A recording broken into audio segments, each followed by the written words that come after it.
We've seen this rally happen with Ripple time in and time out. There's a very interesting and choppy token economic component that really underscores the Ripple ecosystem. I don't necessarily view it as a sustainable project overall by any means, just with respect to where innovation is, what its position in the market is relative to other assets.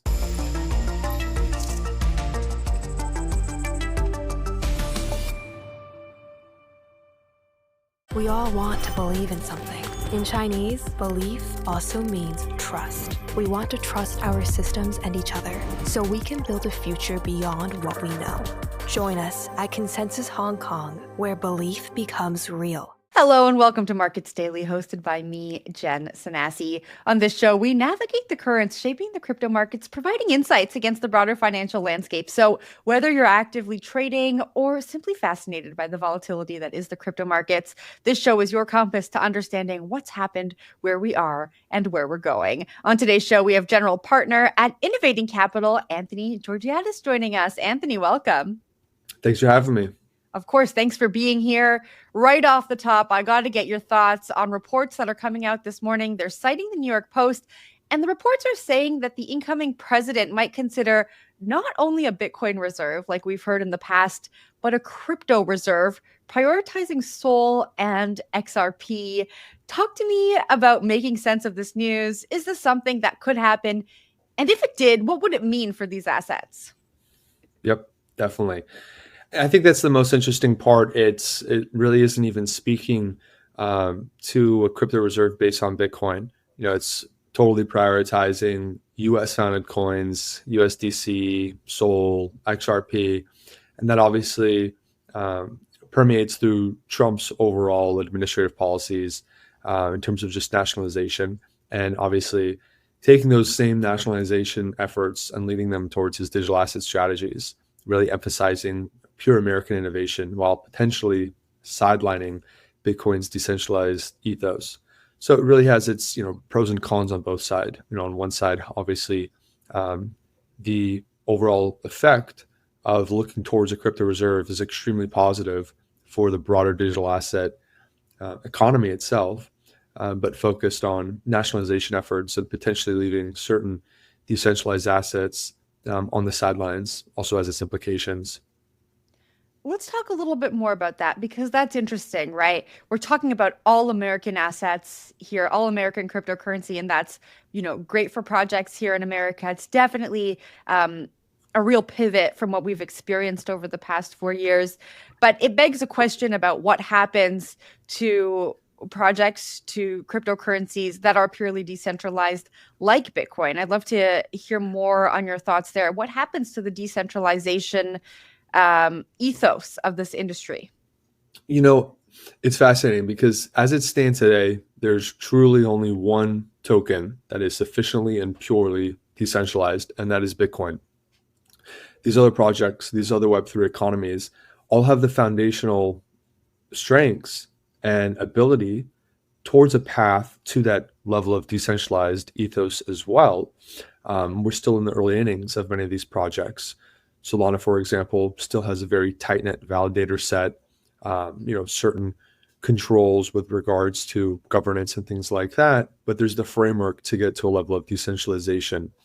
This nationalization of digital assets at this stage of the ballgame might potentially weaken those efforts over time. And so, while I do think that establishing a reserve in digital assets is, great in theory, it potentially has long-term implications to what those objectives of digital assets were meant to be.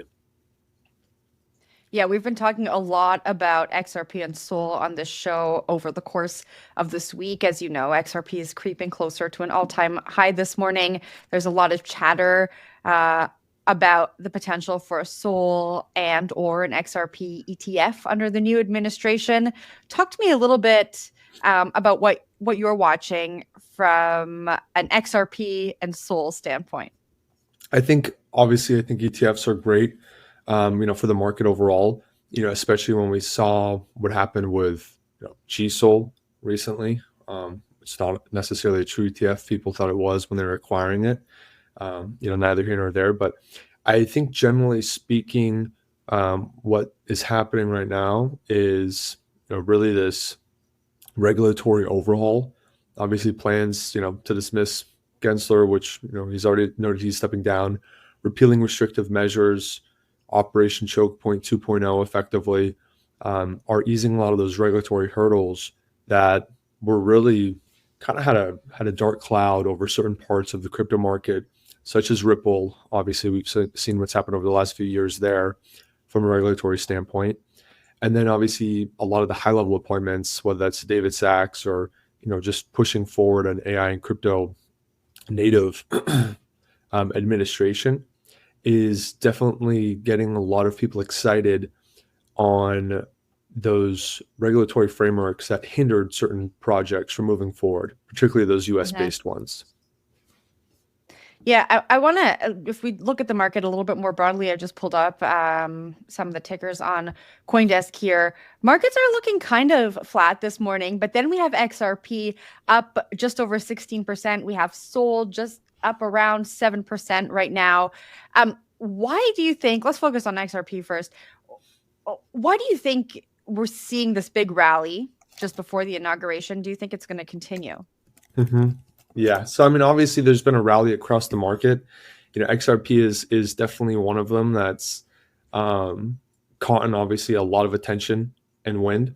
Going back to what I was mentioning, right? Ripple was highly suppressed as a project overall, during obviously the SEC allegations, the ongoing lawsuits, etc. The victory, really back in 2023, started to set the framework for obviously a turnaround in the project itself. And if you look at XRP, it's an American first crypto. That's a huge part of what's really driving the rally. Then, of course, you have one side of the market where it's been heavily shorted. So I think what we're also seeing is a massive short squeeze in the market itself. There are certain sides of the investor base and really the true Web3 fundamental base that don't really see any fundamental use case for Ripple overall. And so there's been massive short float that's really kind of pushed Ripple in this direction right now. Obviously, key technical factors if you want to look at it. But it's one of those coins that, has taken hold. Don't want to throw my dad under the bus, but he doesn't know crypto whatsoever. And, he's texted me many times over the last couple of months saying, should we buy Ripple? And so when you start to see text like that, it indicates that there's probably a little bit of FOMO in the market right now. And then you combine that with those other factors, both regulatory and technical setups that I mentioned. Yeah, I guess, I mean, given that perspective, given the fact that folks like your dad are reaching out and asking about XRP, it really, feels like the last bull market when people were reaching out and being like, oh, XRP. Talk to me about what you think happens under a new regulatory regime in the States. Like you mentioned, Ripple was really bogged down by multiple lawsuits. They had not a little bit, they had a win last year. Of course, the SEC is appealing that. Under a new administration, does XRP just break out because these factors that have previously been holding them down, that have previously been taking up a lot of resources and potentially not allowed them to launch the various different products that they may have had in the pipeline, these go away? Does XRP kind of break out as a standout project in 2025? It's certainly possible. It's fascinating to think about because the prices where it's at now are its all-time highs from almost 7 years ago, which is crazy to think about. So, you definitely want to put it in somewhat perspective. We've seen this rally happen with Ripple time in and time out. There's a very interesting and choppy token economic component that really underscores the Ripple ecosystem.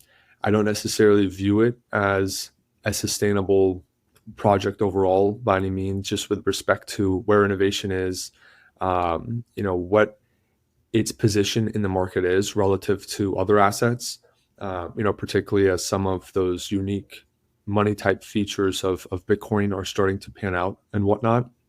That being said, there still is a development community that surrounds it. There's a hyperfast growing community.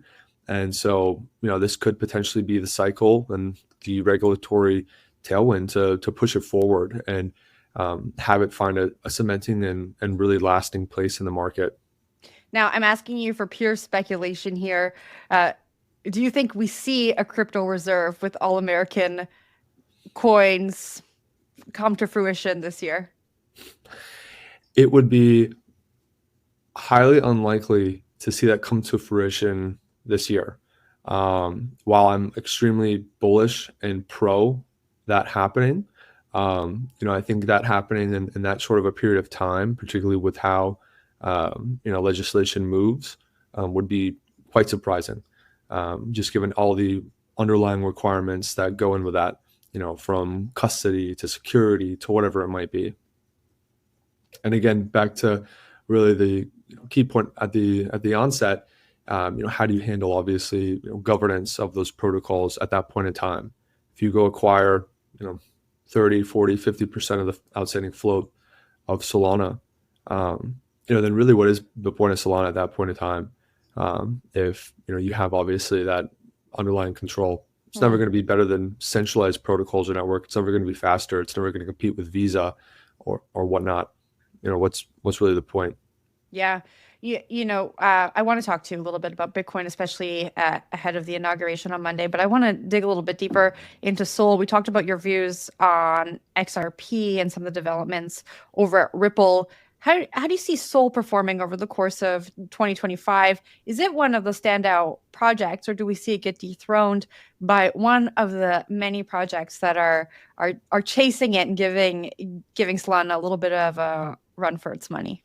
I think Sol's main point of weakness is similar to certain projects we've seen in the past, L1s that have been kind of highly native, custom, and that really pertains to interoperability and obviously kind of cross-chain compatibility.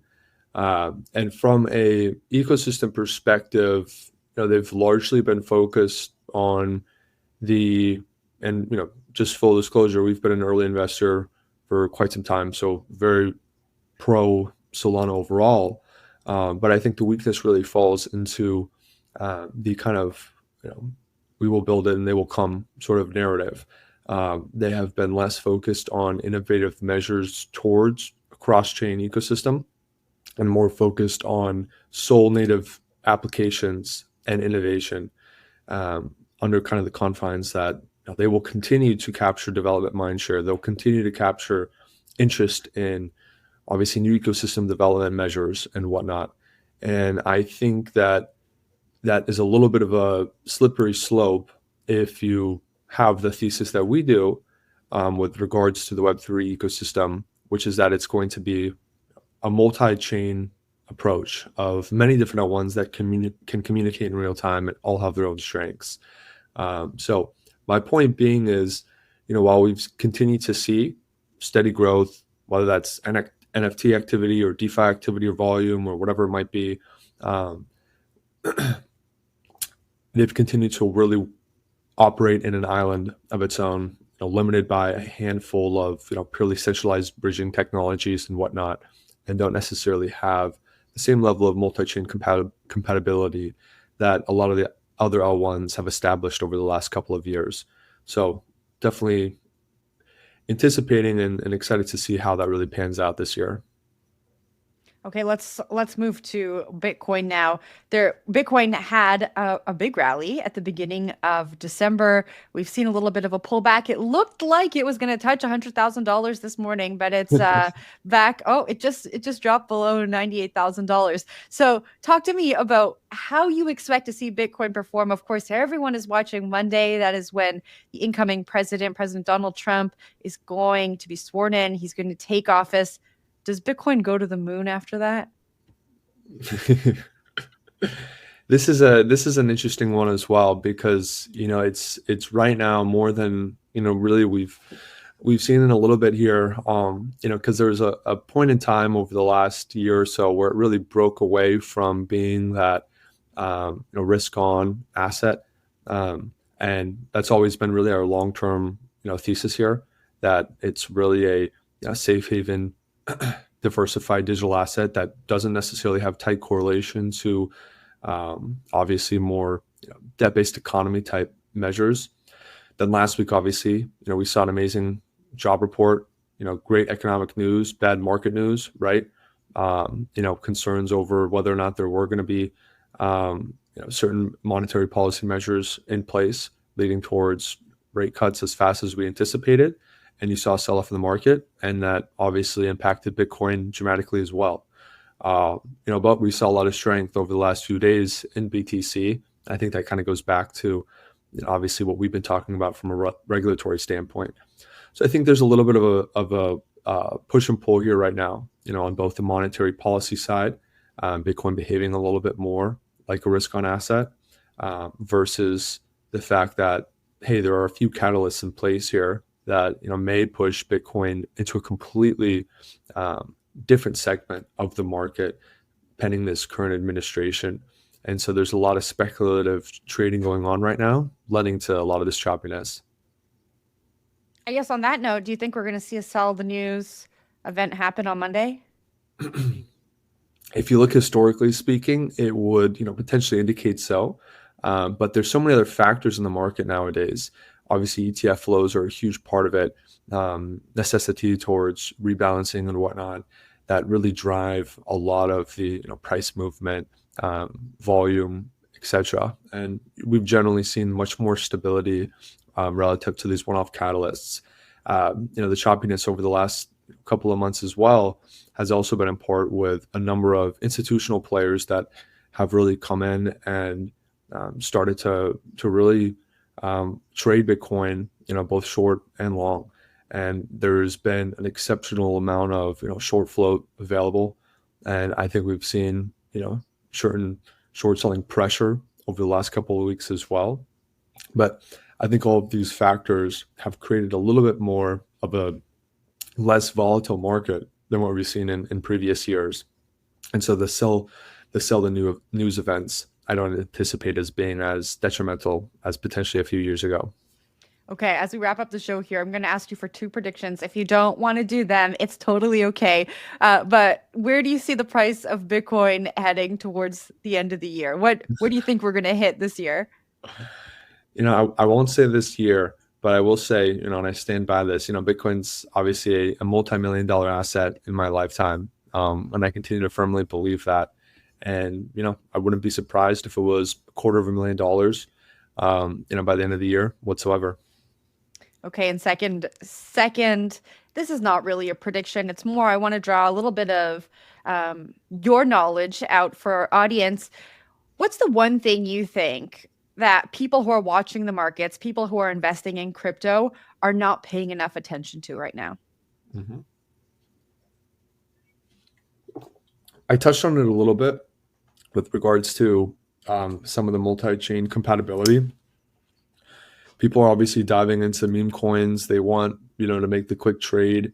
I highly suggest not doing that. I think it's a very, very dangerous game to play. People are obviously jumping into, the US-based assets, Ripple, etc., for the reasons that we mentioned, and potentially not paying attention to some of the key foundational players out there that are really kind of setting the stage for really what all of this stuff that we're talking about is going to do. This regulatory push is going to open up the door towards true Web3 economies and narratives. And so if you look at, multi-chain compatibility type assets, some of the newer L1s that are more application specific out there that really serve a purpose, whether that's injective for decentralized financial applications, whether that's, Web3 protocols for decentralized storage, whatever it might be, these types of, not sexy by any means, but they're going to be very, very critical, and are what I would view as potentially undervalued on, a token economic basis. Anthony, thank you so much for joining Markets Daily today. It was a pleasure. Awesome. Thanks so much for having me. And thank you to our audience for watching. If you enjoy listening to this podcast, subscribe to the CoinDesk Podcast Network. That is available on all podcast platforms. If you prefer to watch us, we are on YouTube. Subscribe to us there. Give us a thumbs up, and we will see you for Inauguration Day on Monday.